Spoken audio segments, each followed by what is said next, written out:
Well, thank you, Troels, for taking the time to talk to me during this Corona lockdown. I'm reaching out to people that have inspired me with their work, with their books in different ways.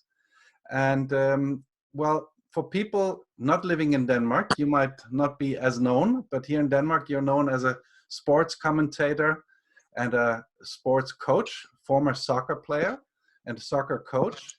And I wanted to invite you in order to talk to me because I know you as a person that walks the talk.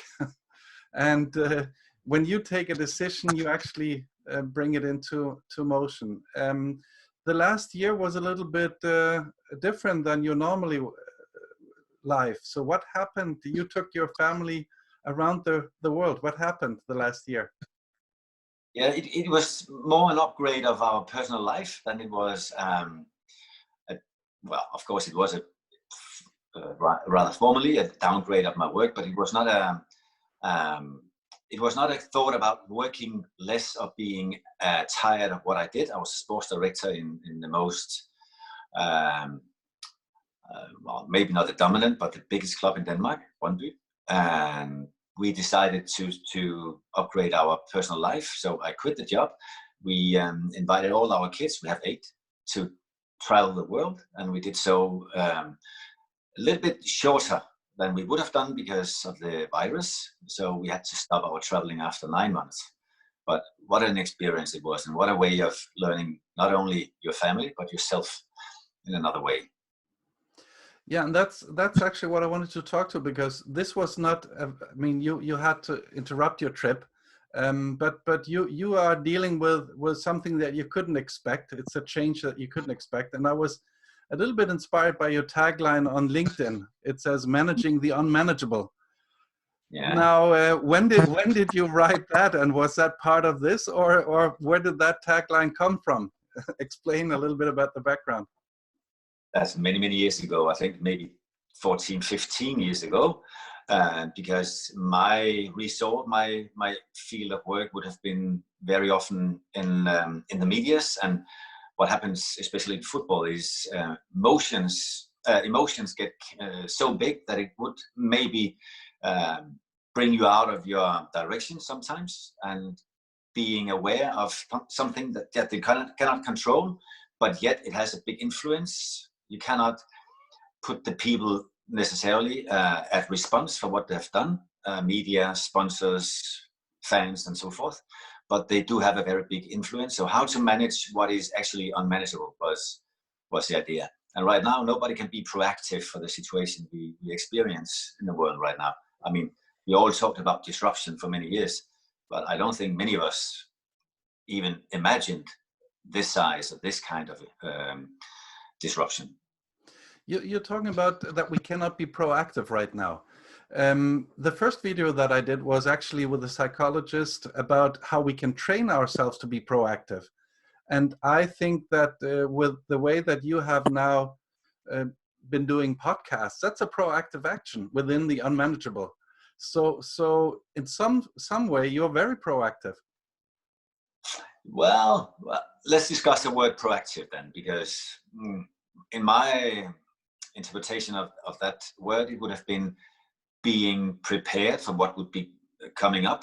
I mean, a lot of the leadership I've been taking on was based on the ability to imagine tomorrow and the day after tomorrow, and maybe inspire, guide the people, the personnel towards that idea that will come within a few moments or at a longer span of time. But in these times, I find it personally quite difficult to communicate to other people what they should expect 1 week, 1 month, 1 year from now, because the dimensions of what we are exposed to right now is very difficult, at least for me, to predict.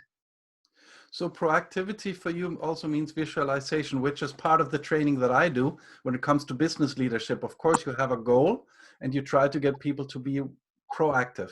However, in crisis, another interview I had, we investigated how you should never waste a good crisis, so that people are actually more creative. So proactivity, creativity, if we look at it right now, people are creative, they are proactive. So they are managing the unmanageable. How do you see that? I would have, yeah, I could agree. Yeah. And the big question for me is now, is it in an extended idea of what we did before, or is it completely out of the box doing something that will fit only to this moment and not have any relevance for what we used to do? Because some people right now will be helped quite a lot, especially talking about the individual leadership. I mean, for everybody in their own task.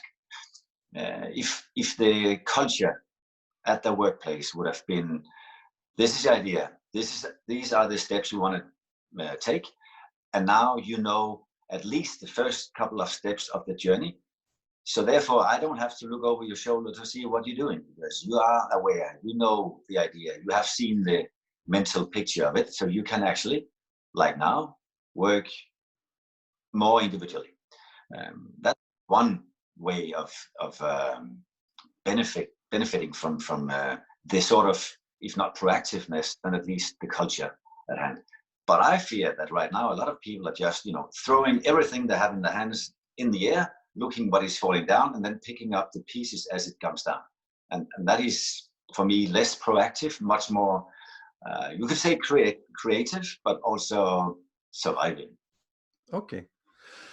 Now, I think that another reason why I wanted to call you is that sports coaching and business leadership, there is a link, of course. And I know that you also had thought, at least had the idea prior to this, to set up a training camp in Italy, and maybe have a residence where you actually also teach leadership. So what can business leadership learn from the sports coaching world, especially in these times, but also in future? It's quite funny because very often, I believe that's the picture, at least for some years ago, sports environments would be looking very often for the military, for stimulation towards new leadership thoughts. And I believe that the military very often looks to the industry, to the business world, to see what the leadership is developing into in that area. And in many of the private industries and the business world as such, they seems quite orientated towards what the sport coaches, the leaders in football or other dominant sports would do. So my take is that we live in a very exposed world as a football community, but actually now with the social media and the media pull from the users more than the media push from the producers before, has now forced everybody to be more or less in the medias. So being aware of how to work together and looking for the core of my quality and the core of what we try to obtain, under the influence of being so visual, being so attracted to the surface, because on the surface is where people gather their impressions of you. So the conflict between core qualities and being attracted very much by a more glamorous surface is something that we know in sports, and seems like the private industries, the business world, are interested in that. Okay, but you're actually saying that we're chasing each other's tails. The military, the business leadership, business leaders, the sports, and you're taking also some military routines. So we're chasing each other's tails. Are we learning something from it? What are you expecting that we will learn from this? What is your biggest takeaway from this situation for the future leadership? With the present virus situation? Yes. Wow. Yeah. First of all, I think being able to very clearly express to everybody working together how the steps for each person towards a bigger aim could be, and then trusting that they actually have the same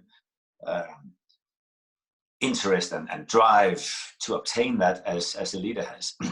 Delegating much more of the work would of course be now a very useful quality in this situation. And second of all, what we do right now, usually one of us would have driven 200 kilometers and we'll meet somewhere and spend a lot of energy and time on doing it. And I think all the business meeting in airports would now be less, and Zoom meetings or Skype or whatever is of course going to be bigger.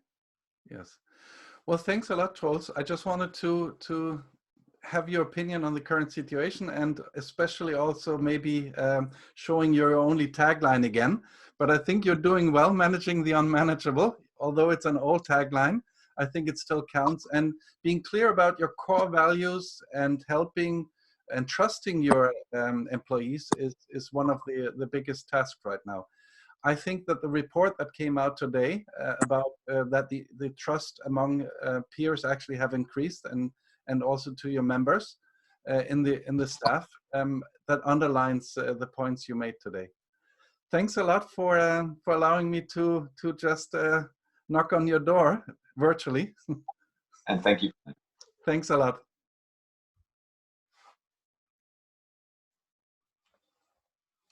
Yeah.